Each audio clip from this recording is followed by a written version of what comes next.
What up, balls of magic? Hey, honey, how are you? Good. How are you? I'm going to try not to look over there. It's weird. I know. For if you're listening to us via, Apple or Spotify, we have ourselves on video and we're going to upload it to our YouTube channel so you can watch us, because why would anyone want to do that? I don't know. I'm realizing Because you're cute. I did brush my teeth. You did? I have not washed my face. I have not brushed my hair. Well. I'm as bad as some of the children right now. Hey, everybody. Welcome to Balls of Magic. Balls of Magic. Welcome to How to Be Queer podcast, brought to you by Youth Scene, an amazing local organization in Denver, Colorado, powering QT, BIPOC, LGBTQ youth and their families. Go support them. Providing mental wellness resources, camp, all sorts of things. Yeah. They're an amazing crew over there, and they bring this podcast. They do. They support us in it. So if you've been enjoying this podcast, you need to go over to their site. You need to find the donate button. You need to click it and say, yes, this is what I can afford to give today. All my money to right now. So, I'm Kim. If this is the first time you're listening, pronouns are she, her. Hey, I'm Alex. You're Alex. My pronouns are they, them. I'm non-binary. Non-binary, and you also identify as transgender. I'm also transgender. And just for a little review for people, because they're like, how can you be non-binary, they, them, and I call you my wife? Hey. all the things, but you identify as transgender because you transcended. Yes, I transitioned away from the gender I was assigned at birth. See, I said you transcend. Well, but you transitioned away from what was assigned at birth. Yeah, I don't identify within the body I was assigned at birth, and therefore for me, I am transgender. So before we get into all the things, we were driving in the car for a while today. Mm-hmm. And one of the things that I've been thinking about with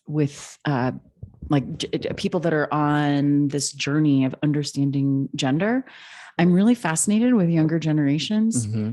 And if some are feeling non-binary, mm-hmm. really because they're rejecting toxic masculinity, or I guess you can have toxic femininity, but because we're always thinking of things in terms of power dynamics, right? Toxic masculinity is upholding the patriarchal standards.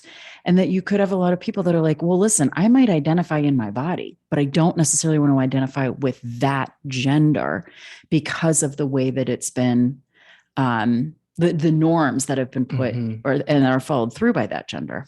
Well, it aligns with what Alok talks about, that they said break the binary, because the binary is part of the problem.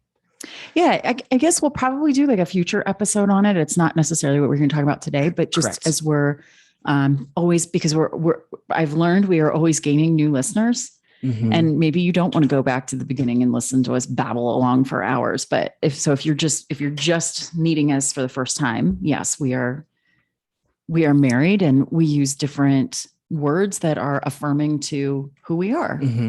And one of your words is transgender. That is affirming to you. Yes. And you are a they, them wife and a they, them mom.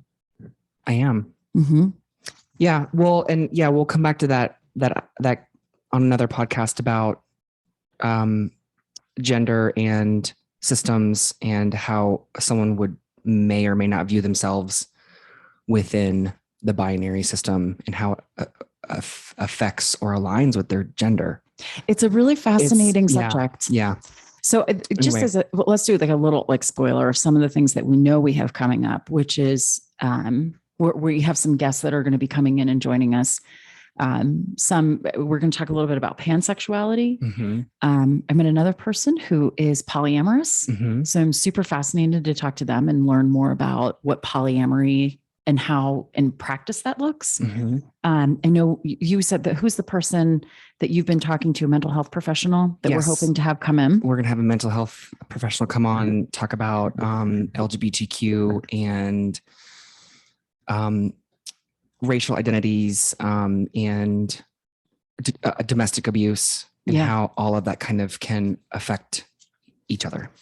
So and healing, of course. Yeah, I'm super excited for all this stuff, but for today, people are just stuck with us. Yes, just us. So I wanted to note that our last podcast was brought to you by the letter F. And it was pointed out to me that I may have dropped an F-bomb something like 80 sometimes in a 59-minute segment. Fuck yeah. So if you're counting language, can we just identify that's the first problem?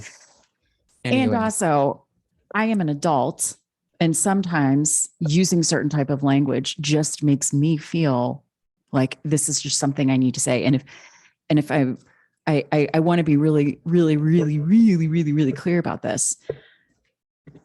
I identify as a woman, and I am a deeply empathetic feeling person that has been fighting for women since I think the day I came out of my mother's womb. Mm-hmm.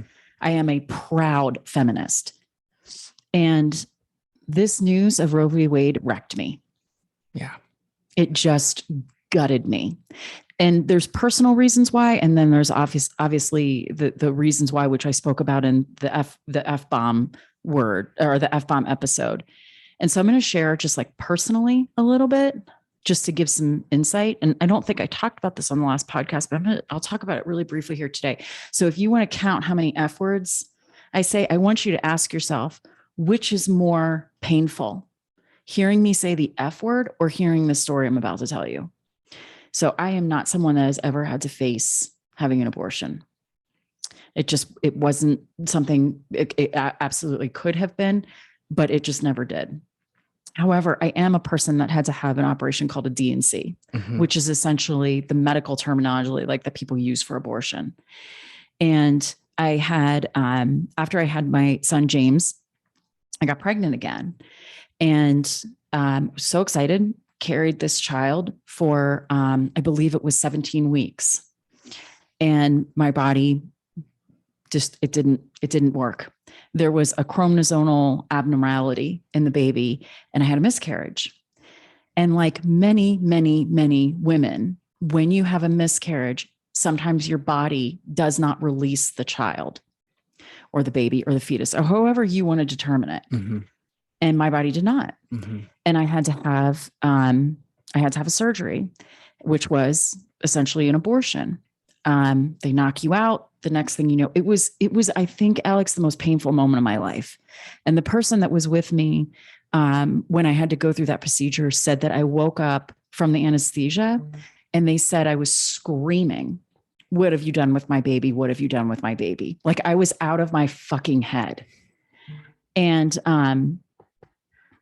that is under these laws in some of these states. If you are in that situation I was in, you would not be able to get that operation. You wouldn't be able to get an abortion or D&C or whatever they want to call it. And so the option for me is that I would have just died mm-hmm. because my body was not going to release that baby. They rushed me in. It was chaotic what happened.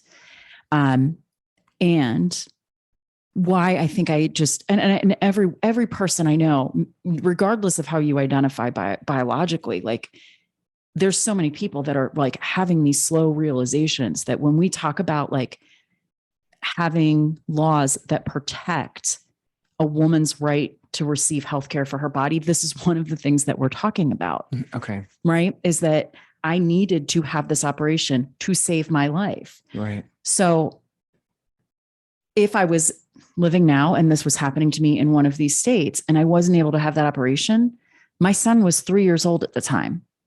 So he would be growing up without his mother. And I was one of the very lucky women that sometimes women that suffer multiple miscarriages. And especially after having one of those operations, like you really don't. And believe me, losing a child in the second trimester is traumatic. Losing a child at any time is traumatic, but it's very rare that it happens in a second trimester. Mm-hmm. I wouldn't have my daughter. Mm-hmm. So for all these fuckers out there that think, oh, my delicate ears and I can't hear the F word, and hear a real person's anger at recognizing what my life could be if I was one of these women living in another state. Like, it is insane to me. Like, if there is ever a time to drop the goddamn fucking F-bomb, it's now. It's now. It's now. And if your delicate ass can't take that, I don't know where you are in this, that you're not recognizing this is life and death for some women. Yes. So how about a giant fuck you to that? Uh-huh. Okay. And also, thank you very much for sharing that story. That was very vulnerable. It's gut-wrenching. It's gut-wrenching. It's vulnerable. And that took a lot of guts to share. So thank you. You're welcome. I'm still pissed. Yeah. And also, I'll drop a little data on you. Okay, yes, please ready? do. So there's some research that shows that people who cuss often are smarter, have a high level of intelligence because they know how to fucking express themselves. And that's called mental health. I think you and I are in the category of I know how to express myself. Yeah. I want to just say too that, as we're talking about this legislation, which I'm very, very, very angry. I am also angry at legislation, like legislators in other states, Colorado being one of them, that's walking around saying, oh, don't worry, we're protecting you right here. Like everything's fine. Everything is not fine. And just a little bit of a history review, because I know a lot has happened over the last few years, and it can honestly make you forget that some of this stuff went down. But one of the things that happened under the Trump administration is they banned any place that performed abortions from receiving federal funds. Okay. So that weakened, even in states where it is still legal to get an abortion, it weakened their ability to be able to provide services. So if you live in Colorado right now and you are in need of getting an abortion, yes, there are places that you're going to be able to do this, but take a guess what's happening to those places. They're completely overrun. They're not able to keep up with what the demand is going to be. So yeah, much as I'm sorry, go ahead. Oh, nothing. Just that I'm grateful, like you were saying, for where we live, but is Paula's talking about anyway, about that part, like, it's great that we live in Colorado. We still have some rights, but there's a lot of details that are not.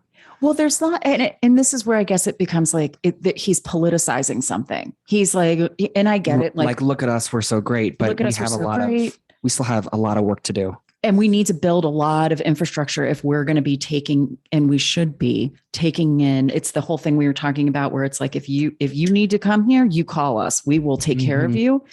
No questions, obviously no questions asked. But I think people are underestimating where they keep like politicizing this and being like, oh, well, in certain states you can still do this. Like, it's not that simple. Right. So I'm very angry. I also want to, I was telling you, like, how did you feel, Alex, when we were celebrating the 4th of July? How'd that feel for you this year? How'd it feel for me? I was like, happy 4th. It like, you want me to celebrate a country that is trying to erase everyone who's not cisgender, male, and white. Yeah. I wore black. It's so, I mean, if you really look at it, like, it's just, we did the thing. We watched the fireworks, and then I'm like, wait a minute, fireworks really are based off of war and bombs being gone off, and we're glorifying this. Like, this is kind of gross. It is. At the same time, though, we have all of our childhood nostalgic memories attached to, like, the fireworks and the sparklers, and I'm like, no, that firework that went off is actually a bomb that just killed a bunch of people. So. Yeah, you were telling me, like, we were talking about that when we were watching the fireworks, and you're like, isn't that a baseline war? And I was like, yeah, it is. I mean, think about our national anthem. Yeah. Oh, say, can you, I should know this. Oh, say, can you see by the dawn's early light? Like, but the part I'm thinking about. And the rocket's red glare. Yeah. And and the bombs bursting in air. So, well, Alex, we are also a country that said it was absolutely fine to capitalize on the backs of enslaved people. And then for hundreds of years go and say, oh, it wasn't about that. It was about state rights. So, you know, I guess when you're willing to do that, you're willing to do a lot of shit. But here's what Katie sent to me about 4th of July. And I'm like, this sums it up perfectly. Because even though I'm very angry, we're very angry. I am able to identify and name my feelings. I still recognize that I have a lot of privilege living here. So Katie, so I want to, and I always love when people are like, well, you can go live somewhere else. And I'm like, no, you can. I have just as much right to be here and be working to change a system. So why don't you leave? Why don't you start looking into Canada or whatever? Or I'm sorry, maybe someplace like North Korea would feel more comfortable for you based off of what your feelings are. This is how Katie sent this to me. Katie, if you're listening, thank you. Because I told people about this every time she listens to us. And Katie's been my best friend since high school and college. We were in New York together. All around amazing person, but she sent me this picture and it said, for the 4th of July, today feels like you're in a fight with your best friend, but it's her birthday. So you have to be nice. And I was like, yep, pretty much sums it up. Pretty much. So I wore all black from head to toe. And I was like, and this is where I'm just going to be today. My one person protest. And I'm still going to use the fucking F word to describe it as much as I effing want. Okay. I'm so fired up. I don't know why you're married to me. You got to be exhausted. Nope. Okay. But one more thing on this. I did read a little bit about this because you don't just have to listen to me, but during the Revolutionary War, women, right? So this is like why we're not feeling so 4th of July. Okay. So during the Revolutionary War, women kept farms, homesteads, businesses, cities, and newspapers going, all while raising families. Generations of enslaved women and their children built the foundation of our wealth and power.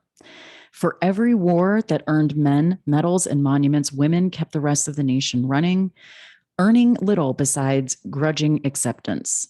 All this with no mention of the word women in the Constitution, from the nation's founding to the turmoil today.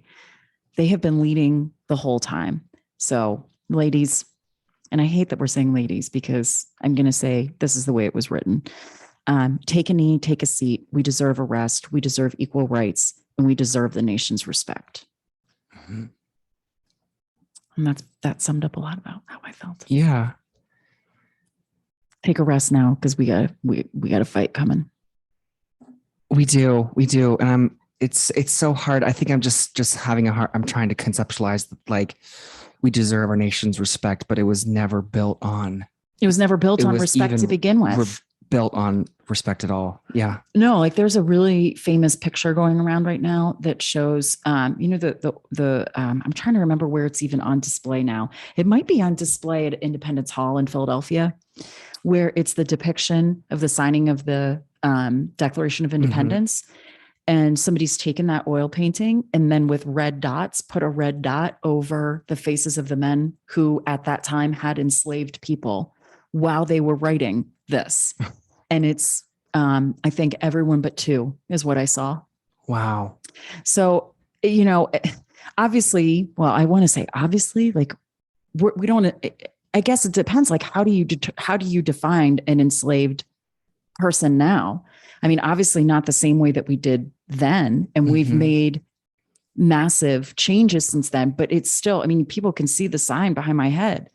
The system isn't broken. It was built this way. Yeah. I mean, there are people still out there and the system still make us believe that people own people. So not only that, like somebody else, like we were having this conversation around, do you realize that like a woman who I think is 48 years old is the first woman that was able to have a credit card in her name? It happened in the fucking 70s. Like it's just, and so I know I'm just so angry. I'm angry about a lot of things, but this just, I want to also, can I talk about this? Yes, really I was quick? just going to say, let's go into this because it connects to what it does connect. And so I want to, and how women also play into this? How women absolutely how they play into it. So there's a human named Brittany Cooper, who writes for it's a part of New York magazine, and it's The Cut is the subtitle underneath it, in lack of a better word. So she's a contributor, she's an activist, a cultural critic. She's an associate professor of women's gender and African studies at Rutgers University. She co-founded the Crunk Feminist Collective and is the author of the New York Times bestseller, Eloquent Rage, A Black Feminist Discovers Her Superpower. So she wrote, I'm not going to read the whole thing because it's really long, but I'm giving you all this information so that you can go and read it, listeners, if you'd be interested. Life After Roe. And this was published on June 24th. And the title of the article is God Helped My Friendships with White Evangelicals After Dobbs. And so she really frames out that if you are in particular, a white evangelical woman right now, and you're giving yourself a nice pat on the back for saving the unborn, their view, she writes a lot about, but when your view of the world is centered around the truth that heterosexual marriages between Christian folks can solve all the world's problem, none of these things seem like a horror to you, right? And the horror that she's talking about is the situation that you could find yourself in, that you might need reproductive health care, right? Like if you're in the situation, I mean, not to mention there's a lot of different reasons why life and death situations for women, but this poor 10-year-old, right, that we've been talking, that's been in the news lately, like she's basically saying, like, if you are in a white, heterosexual, wealthy Christian world, you can't even fathom the horrors that some people find themselves in, and in particular, women who are already in situations that are the most vulnerable. She's like, you can't even picture those horrors, but you're thinking the horror is the loss of an unborn. And so you're basically doing God's way and patting yourself on the back and not recognizing the trauma and the horrors that happen to other women. Mm-hmm. And you're patting yourself on the back. Yeah. So if you're telling me you're pro-life, that is not pro-life. It is not pro-life to make a 10-year-old child carry her rapist baby. Like, in what world? And it's almost like these people can't, in their brains, they think that they're these saviors. I'm like, except for when it's this poor 10-year-old. Mm-hmm.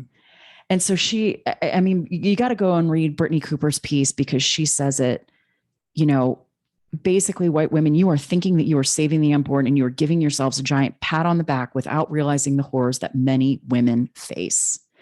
And so I'm going to say one more thing about this, and then I'm going to shut the fuck up.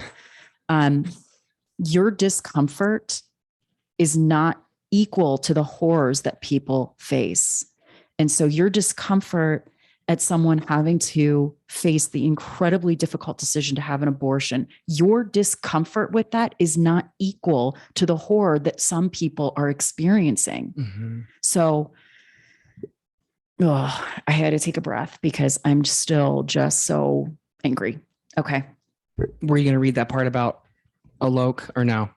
That's not really connected? No, but the part about Alok, and so we've talked about them a lot on here. Right. And in general, right, one of the things that I've taken from Alok is, and this is in anything from when you are a person that's like, I am fighting for equality.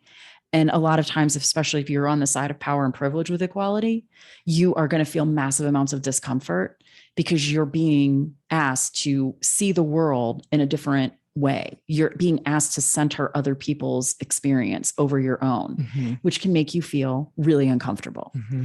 And their words are, your feelings of discomfort are not equal to my feelings, which is that I'm going to be murdered. Yeah. These two things are not the same, and we need to stop treating them as such. Yeah. I think a lot of the problem too is taking even a step. I don't know if it's like further back, or just seeing the larger picture that a lot of these people making this stuff, they have a complete lack of empathy. Mm-hmm. And so how can you this makes perfect sense to us. Like, how can you compare the, your discomfort with this when people are dying, but like the grossness of that, the people who are like saying this is all okay, they're lacking complete empathy, which is an entirely other huge, enormous problem. And a lot of these, and I want to say, not all, of course, white men and women, cisgender people in power, like the power just crushes their ability to have any empathy. Yeah. I mean, I think I want you to remind everybody of this, but we were talking about this yesterday because someone did a little bit of a story about you. Mm-hmm. And can you remind everybody, like, why is it that you did not want to transition when you were younger? I mean, the coreness of it was I'd gotten the message of, if you're trans, you're going to die. Right. So I stuffed that shit down for decades. And, yeah, it was on the Celebrate Trans Instagram with Sal Scoggs. And the point being, like, if you are a person of any type of identity, right, that has been oppressed and marginalized, and you're living in this world, which women, like, wake up, like, we're in this. You don't know the reasons throughout your life that you might need to access an abortion. I think of you and how many times people have said, I'm so uncomfortable. I just don't know how to use they, them pronouns, and I'm afraid of getting it wrong. The point is, their discomfort is not the same as your fear of being oppressed and murdered. These two feelings are not the fucking same. And so if you are allies, I'm talking to you right now, if you are sitting back and you're like, I am so afraid to get in the game because I don't want to get it wrong, that feeling of discomfort is not equal to the oppression and the feelings that come with oppression. Yeah. Not equal. Yeah. I've been, we have to stop treating them as such. Yeah. I think we talked about this in the car on the way home today about, where the focus should be. And I think I've spent a lot of time trying to explain and convince straight allies, like, what to do and what to learn. And yes, there's a lot of value in that, but really the greater need is, directing the energy on the queer babies coming up and,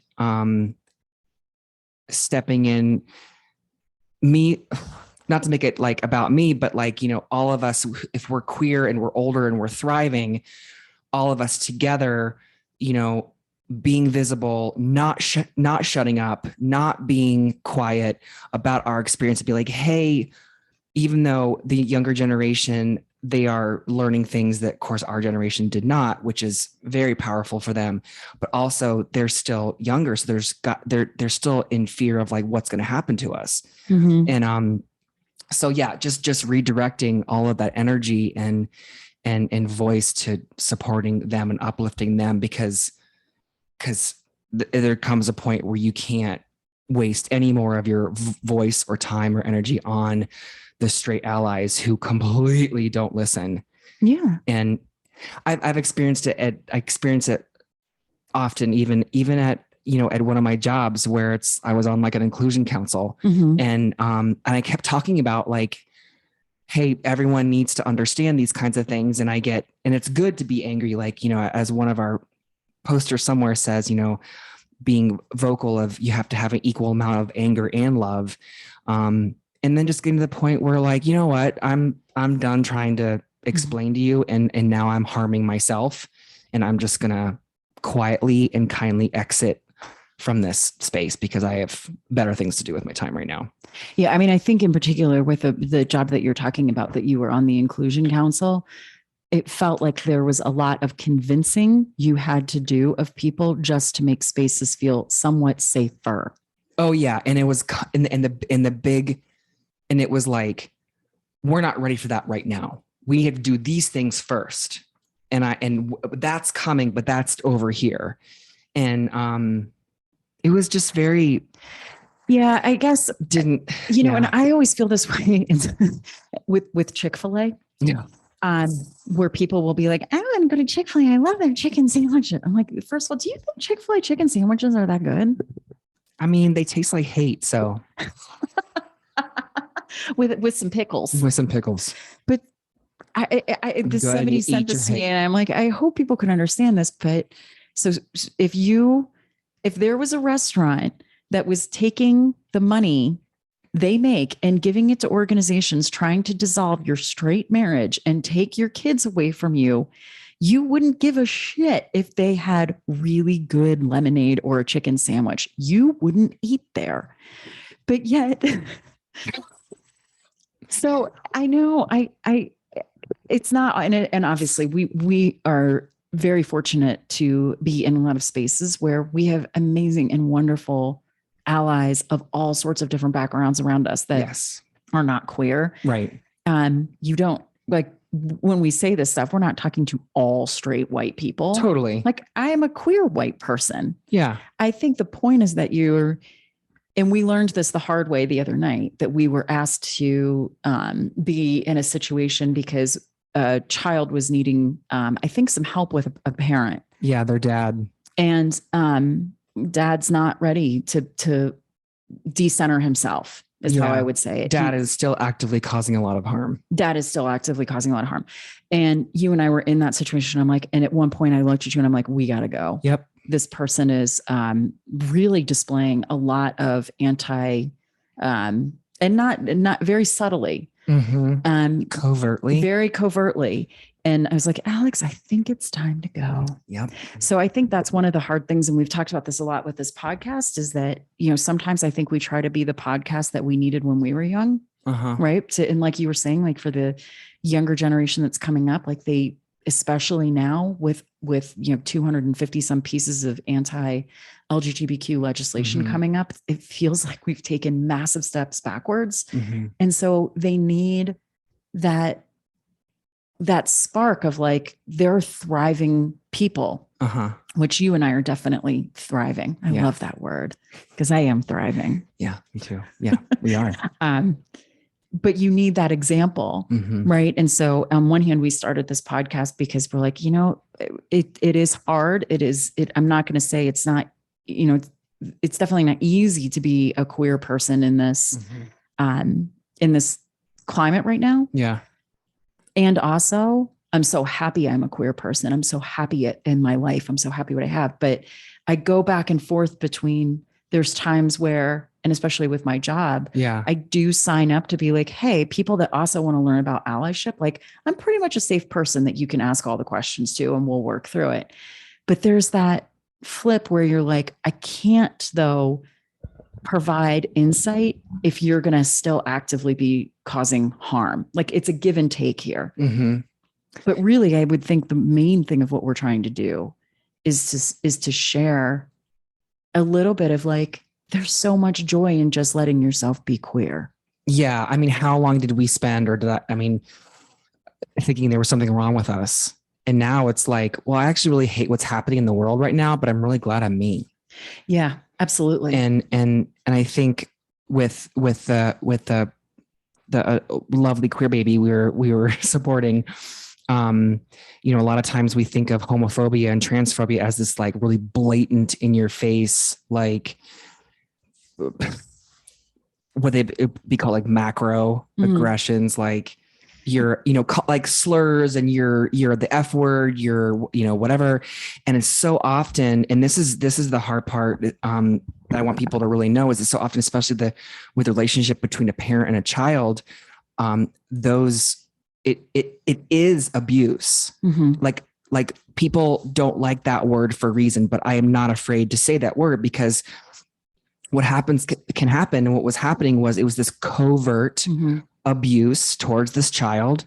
And what the child ended up doing, it was like, for years, was just like, please, dad, please, dad, please, dad, please understand me. Please see me. Please hear me. And this child is now 20 years old. They're not even a child anymore. And so now it's like normalizing, just because they're your family, just because they're your dad, just because they're your mom or a parent or a sibling, like, you don't have to stay there.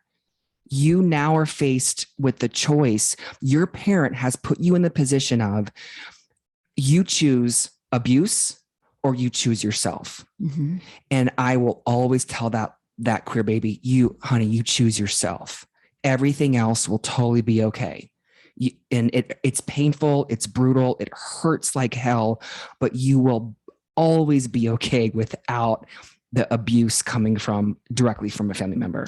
Yeah. And I think part of too, thank you for saying, you said that really well. And part of what I want to be really clear about, because I would definitely say I had a very similar experience to this 20-year-old, where I felt for years I was being asked to explain my queerness to people. Mm-hmm. And on one hand, I didn't end necessarily those relationships with those people, but I refused to put myself in a situation where I'm having to explain it. Mm-hmm. And so when we're naming this for this child, like, we're not saying like leave your dad and never speak to him again. Right. What we're saying is honor yourself and that you don't owe anybody an explanation. Yeah. Even your own family. Yeah. And if you're a mom or a dad, and you want to support, queer kids, or like, don't focus on the parent of, keep your focus on supporting that child. That was kind of vague, but, if you're an ally, if you're a caregiver, Yeah, I think it's just always centering the person that's impacted. Yeah, that's what I was trying to say. And so a parent that is saying, I need data to understand you. Yeah. No, you don't. No, you don't. You don't need a diagnosis. And that's the problem with I learned this from Dr. J, like, that so much of psychology and mental wellness and mental health is around prescription and diagnosis. Mm-hmm. And you can't diagnose identity. No, you can't. You can't. So like, you have to have the empathy in the heart when someone says to you, this is who I am. And you just say, okay, how do I love and support you? Yeah.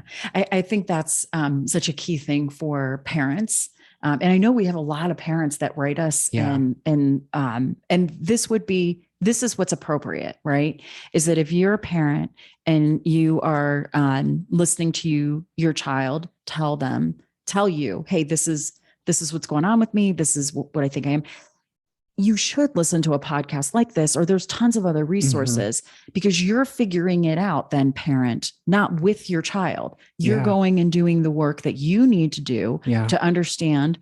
And listen, you might never know what it feels like for your child. You might never understand. Mm-hmm. But the point is, your child knows who they are better than you ever will. Yeah. And so if you are projecting onto them your entitlement to tell your kid who they are, that is wrong. I mean, that's when our daughter came out, she was 5.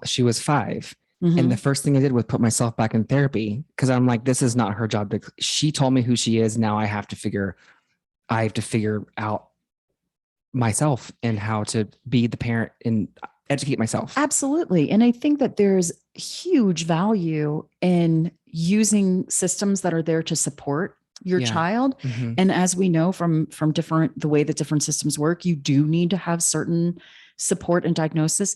It's, of course, like, go and get anything your child needs, but that still doesn't give you the right to say, I'm not going to believe my child until I get a diagnosis that makes sense to me. Like, parents, you will push your child further and further and further away from you. Yeah. And that's unfortunately with this child. We keep saying that they're a child. They're 20. They're a young adult. Yeah. They're a young adult. And so they have been living with this oppression from one parent for a really long time, begging, please see me. And the parent's response is, I want data. I want data to prove to me who you are. I know, Alex, I get it. It's just, I want to say to that dad, like, well, can you prove to me that you're straight? Right? Why? How are you a man? Prove it. Prove to me your manliness. What makes you a man? Obviously you think more, and your entitlement and arrogance that you don't have to explain yourself, but you want this person to explain themselves. Like, that's fucking disgusting. It is. That's entitlement and privilege and centering of one experience, right? That, hey, I get to determine the norms. And if you aren't within those norms, I get to question the validity of what they are. No, you don't. Yeah. Yeah. And I was sharing, I'm like, shit, fuck. If you want fucking data, here's some data for you. Having an affirming parent can reduce a child's risk of suicide up to 50%. There's some fucking data, Dad. And so, right, there's your fucking data. So then if you aren't, and if you are critically able to think about this, you not supporting them, you are contributing to the erasure of your own child. Like, seriously? It's really hard to get your mind around. Yeah. At the same time, I had another parent reach out to me. And again, like, we're not mental. And I usually am like, hey, I can only speak to you. This is like as an individual. And then here's all the things that you need to go and do. Right. But I had a parent, I think I even forgot to tell you this. She reached out to me. We worked together and she reached out to me. She's like, this is like beyond like a normal work thing. She's like, I just need like life 2 cents. And she was saying she has a child that is definitely like some questionings like around, hey, this is like where I'm feeling and gender. And this mom is like, where can I go to educate myself? What's going to be affirming language? How can I get? And I was like, if you are asking these questions, you're probably on a really good road to support your child, because what is coming through is how much this mother is like, I get that this is going to be big and I want to make sure, because I'm paying attention to my child and I'm seeing how this child is showing up. And I'm like, yeah, we got something going on. Let's start to think about what support looks like. And I was like, my little rainbow heart was like, oh, my angel. That's some love right there. Yeah, I was really, so I know sometimes we can focus a little bit on, like we did have this experience over the past weekend with and it's interesting because all of what you and I are talking about, we saw it within a second. And I was like, Alex, it's time to go. I don't want to engage with this scary person over here. Yeah. And then I was like, yeah, we just had our own personal boundary of, we're not going to engage with this person, even though the kid had asked us to. The kid just wanted Dad to see a queer couple. Mm-hmm. Mm-hmm. Yeah. And the scary part, especially with scary part is that people like him, they're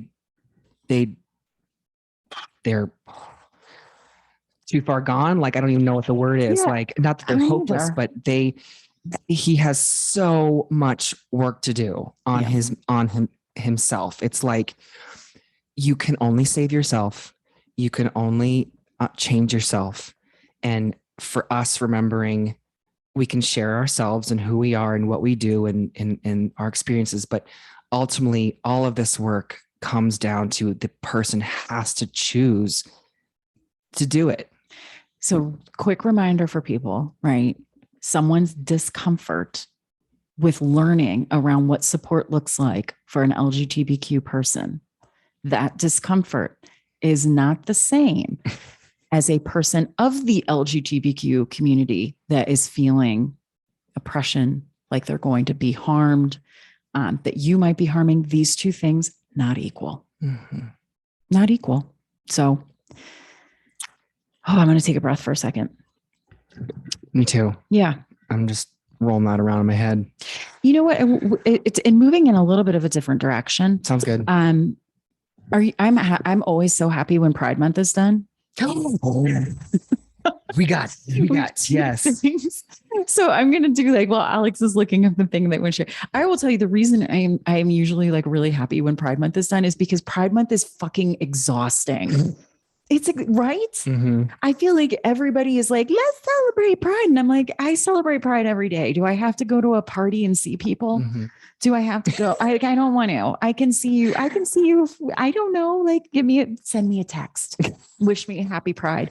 I'm not like a super social person, I guess, anymore. Like I am within like our own little, community, and we did celebrate our community Pride, and it was amazing. And we had, you are very famous in the Denver drag community. And we celebrated all of Black Pride with them, all of these like huge performers, because you're friends with them. Yeah. Came up and celebrated up in Erie with us. Like we did do our fair share of like celebration. But I'm always happy when it's done, because I'm like, okay, good. Now I don't have to be social till like Thanksgiving. check. And obviously if you see me, you know that you're one of my people, and I always want to see you. There's just only 5 of you. Okay. So here was the thing. I came across this and I really loved it, but how can I be an ally after Pride Month? Okay. And so I really loved this. And the advice was keep educating yourself. So this to me is like, there's so many resources online, definitely educating yourself around what's happening with LGBTQ legislation, understanding, listening to people of non-binary and transgender identities and centering their experience. That's a really great way to keep educating yourself. The second one was continue to support organizations and artists that are pride-filled year-round. So this would be Youth Scene. Youth Scene, Black Pride, Colorado.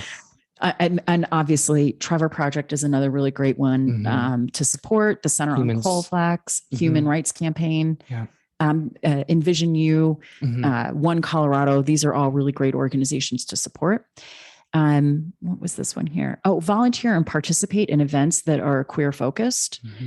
Usually if you're supporting those organizations, they can point you to the opportunities to volunteer and support. I think of always free mom hugs. Oh yeah. Or Parasol Patrol. These are really great organizations that are volunteer-based organizations you can go support. And then these last 2 I really loved. Find ways to make the spaces you exist in affirming to everyone. And my pronouns are ask people how they want to be seen. So I always find this is a very, very common thing you and I do. We were out at a lovely, gorgeous dinner last night, and I had to pee first because I have a very small bladder. And I had come back to the table, and you always ask me the same thing, or I tell you. Yeah. I'll be like, hey, guess what? You don't have to make a choice of what gender you are in any moment to go to the bathroom. They have gender neutral bathrooms. And remember, folks, pronouns are not preferred. Say it louder. They're just pronouns. Okay, so I'm going to ask you to go into that with a little bit more detail, because for a long time, people were saying my preferred pronouns are. Yeah. And this is one of those learning updates. Boop. I wish I had like a little like news flash music. Can I try to make it up? Yep, go for it. News flash alert. We have updated some language. Why do we not say my preferred pronouns are? So I was trying to look up, but let me be like tell me a definition. I'll just tell you from your guts. Yeah. So I used this phrase at one point, especially in the beginning of my journey. As we uncover who we are, you learn language, and then over time you learn that you learn better, you learn what fits, what doesn't fit. And so I used preferred pronouns for a while, and then realized and learned that when you say preferred pronouns, it's basically saying, it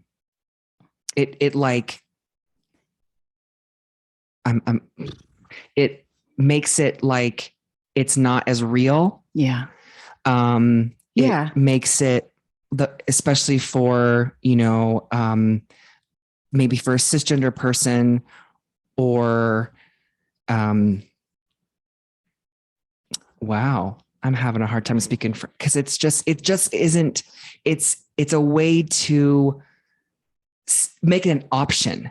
Yeah. It's a way to make it, and it's not an option. It's just my pronouns are not, it's not like you can call me this if you want to. Right. It's like, no. My pronouns are this. End of discussion. Yes. That's why we no longer, and I think for a while it was my preferred pronouns are, because it almost seemed like this polite thing.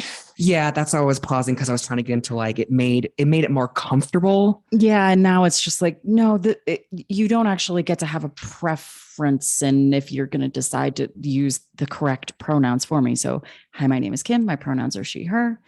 I have had people tell me, in fact, our friend Zara, who's like one of the most famous drag queens in Denver, and y'all will remember. She was on our podcast with felony misdemeanor, also one of the biggest Denver, actually even beyond Denver. Very well known. Very well known. They were, because they're lovely people in our lives. They were also all at our wedding. Yep.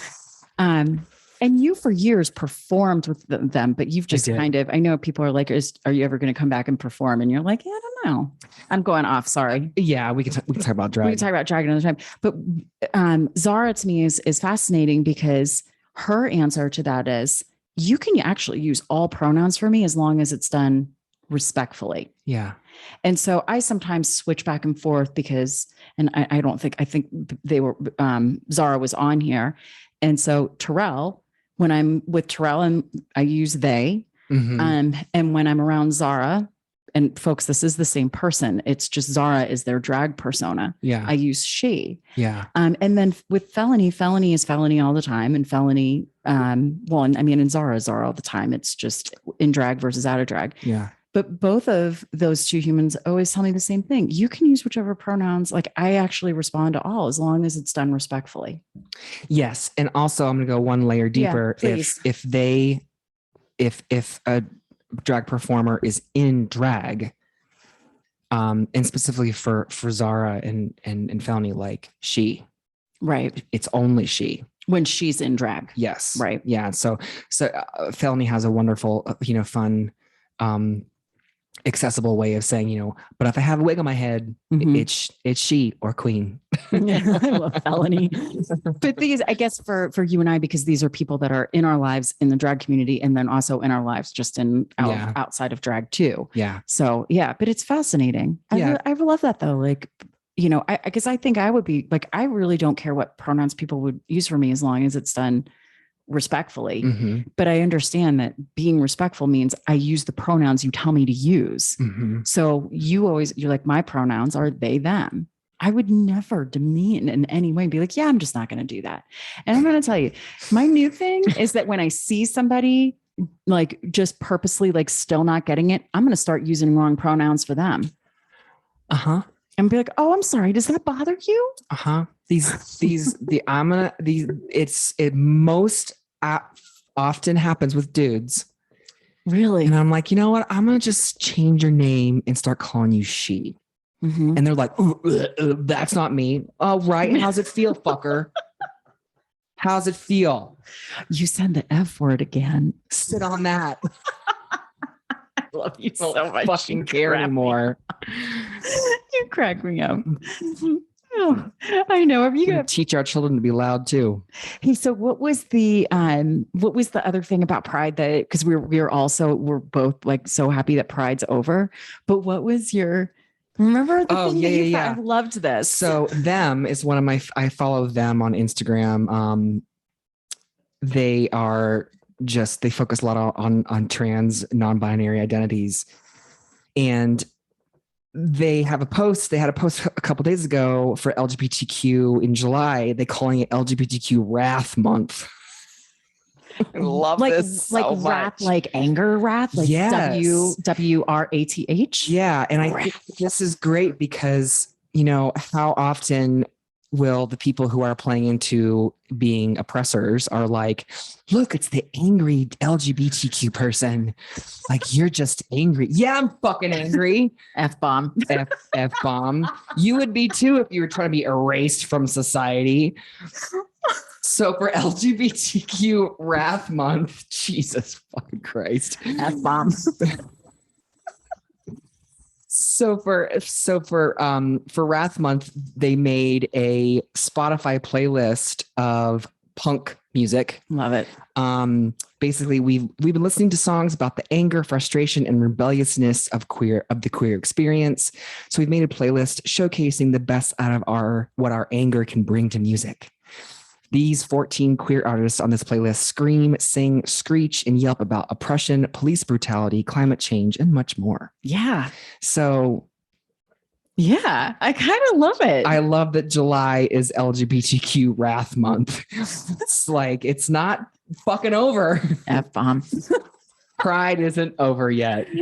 Well, and let's keep in mind that Pride is a resistance and started as a fucking riot. As a riot. And also, so one more thing. So it's spanning a breadth of genres and decades. These aggressive, noisy, and ear-shattering tracks serve as an antidote to the often saccharine gay anthems that are played all Pride Month long. Now, I'll be the first to say I love some of those. Oh, me too. We have a coming out.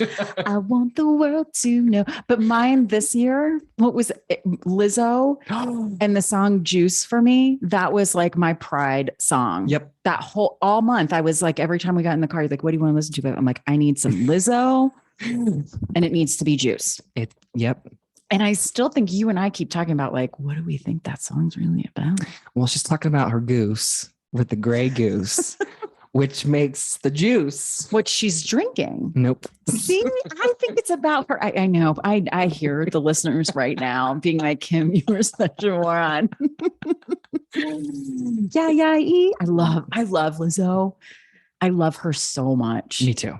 That is a person that I listen to her music and I love her TikTok. I love her dancing. I love everything about her.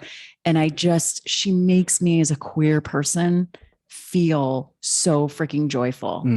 I just want to like dance to her music and I want to like walk around and like blame it on my juice, baby. I love it. It's you better so come fun. Get your man. I think he got lost in my DMs. I love her. Yep.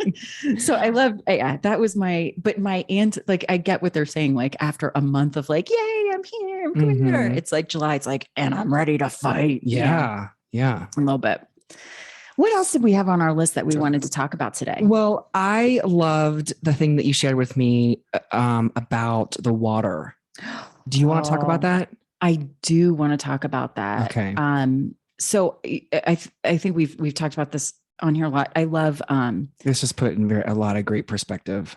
Yeah, visual. It really is. And so while I'm looking at, because I want to make sure that I have name correctly. Yes. Bozoma St. John is, she was interviewed recently by Glennon Doyle and Abby Wambach. And you know how I feel about Abby Wambach. I love Abby Wambach. You do? I do. I really honey, have you looked in a mirror recently? You look a little bit like I like her for a lot of reasons. Oh, I know. Sorry. I like Abby Wambach for a lot of reasons though. I loved that she's so iconic when it comes to soccer. Yeah. As a leader, her book, Wolfpack, this is a person who I love that she's so transparent and she was an alcoholic and how she got clean. And I really like her. So, and I like Glennon Doyle too. I mean, she's obviously, I've read Untamed like twice and I may have a lot of similarities of life with Glennon Doyle. Like our lives kind of have ended up in interesting ways where I'm like, wow, this feels really familiar.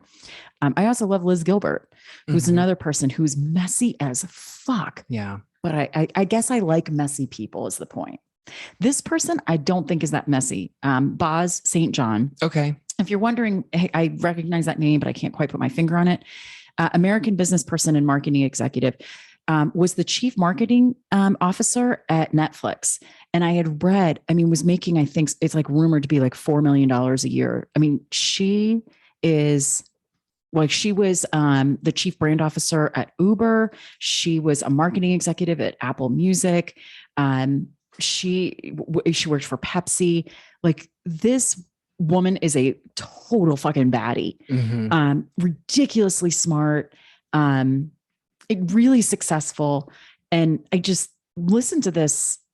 She did a podcast with Abby and Glennon, and I actually shared it with a couple people because it was so powerful listening to her talking about her experiences as this powerhouse Black woman who a lot of times, and she's like, yeah, in all of those jobs, I was the one and only. Yeah.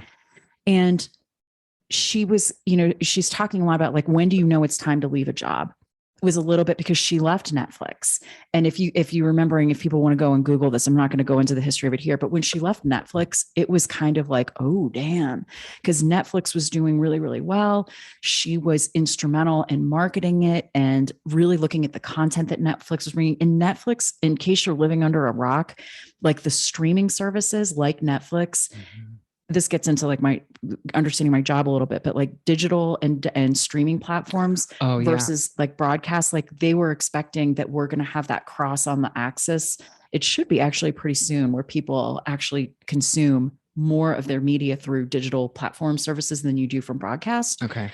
It's super fascinating. And that also gives you a good idea of like generations and how big different generations are, because like, I don't think we've had broadcast television in like a broadcast channel in like 10 years in our house, everything, but because of the sheer size of the boomer generation, that's why it's, you could say like, wouldn't this have happened a long time ago? But it gives you an idea of this, the sheer volume of that generation. Yeah. I'm off track. Anyway.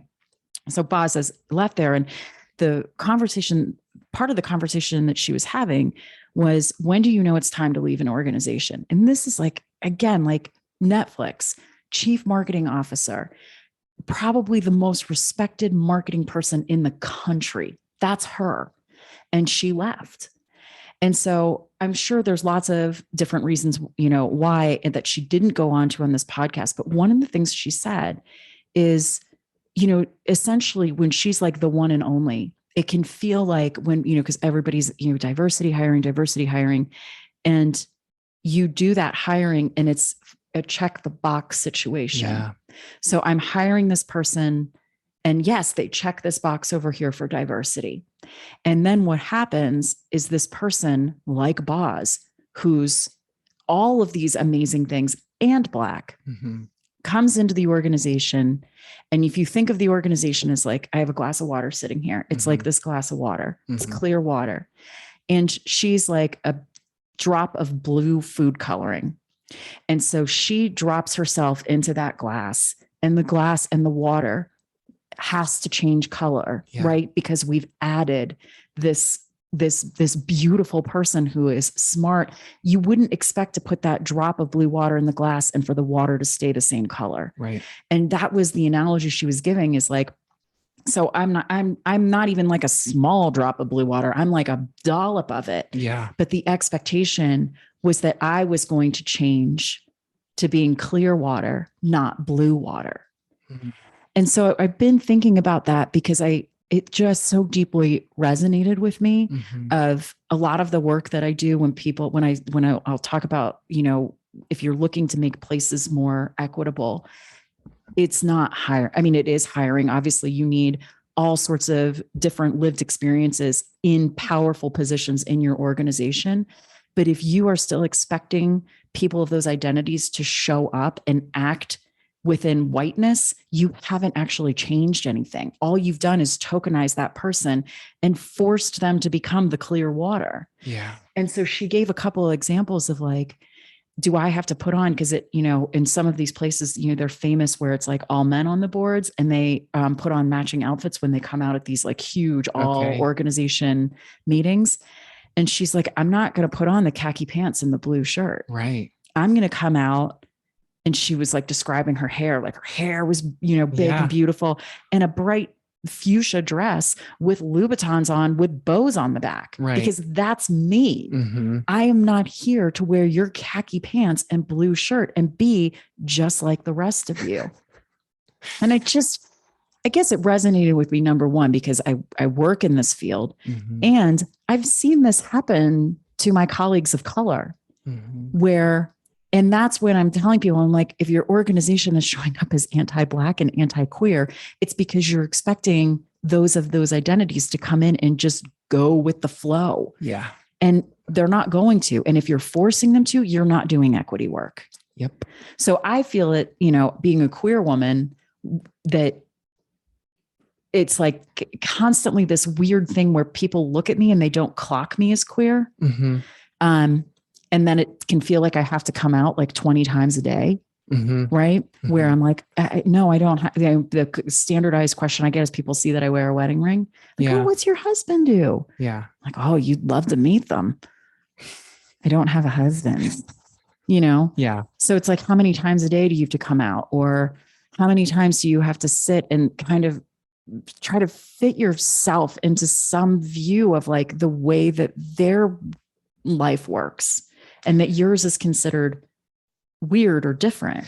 Yeah. It makes me think that a lot of these organizations might be asking themselves like they're hiring, diverse, and then people leave.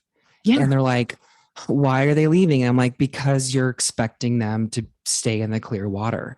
And they're not, and you shouldn't have to. Yeah. You should not. And that expectation, that is patriarchy, that is cisgendered, that is whiteness, that is white dominant culture. Yeah. And I know from the training that I've done, if you are of a white identity, it can be very hard for you to see whiteness because that's just your normal. Right. Right. We define everything else against whiteness. Mm-hmm. So it can be really, really, really hard to see. That doesn't mean that you can keep ignoring it. Right. Right. And so in heteronormativity is the same way. Mm-hmm. So it's the question of like, and lately you and I have said this, we're a little bit more cautious than we used to be walking around, holding hands, kissing in public, because the world does feel a little bit, it feels different. Mm-hmm. And so I feel like we have our protective guards on. If you are able to walk down the street and never think twice about holding hands with your partner, you are living in heteronormativity. You are living with an invisible knapsack of privilege that you can't see because you just don't have to think about these things. Yeah. Yeah. And the further we go into this, without it sounding like, I think hearing that analogy was really powerful to hear because it was a reminder of just, it's kind of cliche, but it's just be yourself. Like, don't go into a group trying to change yourself. Like stay yourself, go into the group and bring all of you to the group. But I think the challenge though, is that if you are doing that, right. Yeah, I'm sorry, keep going then. Yeah. No, no, go ahead. I was just gonna say the challenge of that is what happens to Black women at work. Yeah. So it's like you're trying to be yourself and then you're not heard. You're not really heard. And you're seen as being, and then when you're just talking, people are like, why are you angry? You're like, well, I thought I was just talking. What's that book? We should tell listeners to read it. The, about Lacey. Oh, you'll never believe what happened to Lacey. You'll never believe what happened to Lacey. Anyway. Very eye-opening. Yeah. Yeah. So I don't know. I was listening to this and I listened to, you and I, not only are we podcasters, we both consume a lot of other people's podcasts because it's just a format I guess I really like. Yeah. But that one in particular, again, I'll say this person's name, it's Boz St. John. And they were on Glennon Doyle's We Can Do Hard Things podcast. And it is worth every 60 minutes that you will listen to it, the 1 hour. Yeah. Glenn and Abby interview some amazing people. Well, the other person that they interviewed recently, well, I guess it wasn't recent, it was in May, was Liz Gilbert. And most people know Elizabeth Gilbert from Eat, Pray, Love. That we don't have time to talk about that one today. We'll get to know it. We'll get to it another one because I think are we done? Are we at time? Yay, we are. Yeah. We are. So, but if listeners listen to We Can Do Hard Things, Glennon Doyle and Abby Wambach in their interview of Liz Gilbert, because it's a two-parter. It's a two-parter and it is amazing. Yeah. We love messy humans. We're messy humans. I do like messy humans. Perfectionism and saccharin and everything's fine. Just keep swimming. Yeah. I love people that are full on get into the messiness of life. Yeah. I think for a long time, I wasn't that person too. Yeah. Getting into your own messy is, can feel scary, volatile, scary. Yeah. But it's so Because very you know everything will freeing. change. Oh yeah. Yeah. I want to say now, like I've learned at work that it is actually okay for me to say, I cannot do everything. I have to take a break. I need to pause because otherwise my messy is going to bleed out all over someone. Yeah. I follow, that reminds me of, so I also follow, Dr. Nicole LaPera on Instagram that, and she's got a thing about urgency culture. Oh my God. I'm afraid to hear this. I'm actually like bracing myself. Okay. Do you want me to read it? Yes.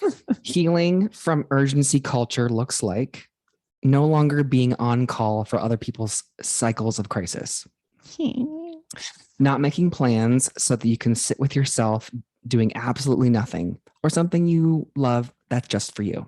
Okay. Learning when your amygdala, your survival brain, is activated and not making any decisions until you're back into your rational, logical brain. I think I've learned how to do that one. Yeah. Okay. Unsubscribing from societal ideas of what age you should do things and following your own timeline that works for you. That's it. I do that. I'm going to do that. I'm doing that. Not feeling pressure to immediately form an opinion or take a stance on something or demanding others to. Oh, yeah. Setting boundaries around time spent with people who activate fight or flight nervous system responses. We learned that one the other day with Dada Dad. Yeah, right. We out. Yeah. I'm not going to stay here. Let's go. Having honest conversations with people who expect you to be available 24/7 and letting them know what your availability will be. Honoring and celebrating what I was able to do in a day rather than shaming myself for what I didn't do.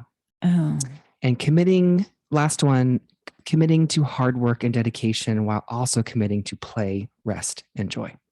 Well, I think I will say I'm actively working on one of those. Same. But I did say for this past weekend, because it's Sunday, right? Mm-hmm. And so yesterday I was like, I need to play today.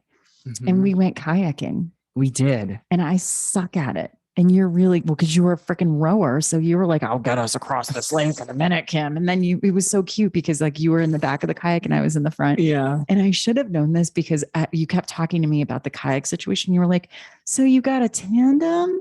And I was like, yes, I got us a tandem thing. And you were like, not separate ones. Like, we're doing it together. We're going to have teamwork. Mm-hmm. And so then you're sitting in the back of the kayak and I'm sitting in the front. And it was stunning. Like it's so beautiful where we went. Yeah, we went to Lake Dillon. And and I realized I'm like, I think I know what I'm doing. Right. Because I'm fucking Kim Possible. And I'm like, I can do anything I set my mind to. Apparently I can't row a kayak with any type of accuracy or efficiency. And so you did fine, honey. You were like, you could stop rowing for a while. And that's when I was like, right, because it would actually be easier for Alex if I just stopped rowing. Well, then I had guilt for like, I would stop and I'm like, you can't let her just like row by herself. Like you got to row too. So then I was like, trying to focus on your rhythm and not looking at the mountains at all. And and that may have been when you're like, Kim, just stop rowing. You were making it harder. And I was like, oh my God. I mean, just enjoy the scenery. Let me row. It was I had to say for anybody that is in a long-term relationship, like it was such a learning opportunity as a married couple of like who you think you are in the marriage then versus who you actually are. And so yesterday I went into this like I am Kim, because I walk into everything like I'm Kim fucking Possible. Like there's nothing I can't do if given enough resources and time and space to figure it out. Like I usually can figure shit out. Yeah. And so, but that confidence usually leads me to be in situations where I'm like, what do you got? I can figure it out. I can do this. I can manage. Yeah. And I was like, okay, yeah, no, I'm like, I need to stop. And then I'm like, oh my God, Alex is a freaking collegiate rower. And I'm somehow like, this way, Alex. Well, also you're being really hard on yourself because you did a great job. You were pulling us. You just asked me to stop rowing. maybe once or twice. But I will say it was really funny. At one point, you were like, I want to go over there. And so I put my oar in the water to like, and I turned us right away. And you're like, oh, look at that trick. I was like giggling to myself, like, honey, that's not a trick. That's how you row. And I was like, oh, you turned us so fast. Because I think I thought like back to my Girl Scout days when I would be like in a canoe and they're like, you row on the one side to make the other side turn. And then you just put your oar in and all of a sudden we were like, like how did you do that? That's a nice trick. It's awesome. Felt like such a moron. We work really well together, honey. It was super fun. But that the urgency culture of I recognize, I'm like, my stress levels, like, with work and kids and life, like all of us go through these times. And also it's a huge privilege that I was like, Alex, let's just go. Let's just go and get somewhere. It's a huge privilege to be able to do that. But it was so healing because I was like belly laughing like a child. Oh, we laughed a lot. We laughed this whole weekend. We were just cracking up at stuff. And I'm like, right, because I had to change up my spaces around me and be like, you actually just need to go play. Yeah. And whatever that looked like. And it looked like it's me in a kayak and I'm going to row Alex wherever Alex wants to go and look at this. And then Alex is like, you need to stop rowing. Lesson learned. Let me pull you. Yeah. But I also didn't know, there was a lot I didn't know that you taught me yesterday about like how deep your oars are supposed to go. Yeah. It was a very humbling experience. But I was really happy I had it. Me too. Yeah. It was fun. It was super fun. Okay. So we have to wrap this one, huh? Let's wrap this one. We have, just to give you a little heads up. So we have the episodes coming with some special guests. So stay tuned for those. Those will be coming the next, I don't know, month or so. Yeah. Over the next month. Yep. And don't forget, we are powered by Youth Scene. Go check them out on youthseen.org and support them in Black Pride, Colorado. If you want to contact us, you can email us at howtobequeerpodcast@gmail.com. We love you. We get so many wonderful emails. We do. Thank you all for how much you reach out to us and support us. Yeah. It means a lot. You can find us now on, I have an ask, and I've learned this about what I'm learning some things about the back end of podcasting. So if you would, please go to whatever platform you listen to us, either on Apple or Spotify or Amazon or whatever it is, and give us a rating. Oh, yay. Let us know. Leave us a comment. You can leave it on, and give us a rating. That would be lovely. That would be lovely, because then it increases our visibility in the ranks of podcasts, and perhaps will be heard and help others as well. My last comment is, I know it can be tough right now. It's a scary, scary world, and just stay strong, fuckers. We got to keep fighting. Stay strong, fuckers. That's right. And if you are a fucker, no, I'm just kidding. We ain't got no time for you. I got no time for you. Yeah. Okay. Oh, it's raining. We fight for love. That means it's going to cool things down. Okay, good. All right. Stay cool. Stay cool. Balls of magic. We love you. Talk to you soon.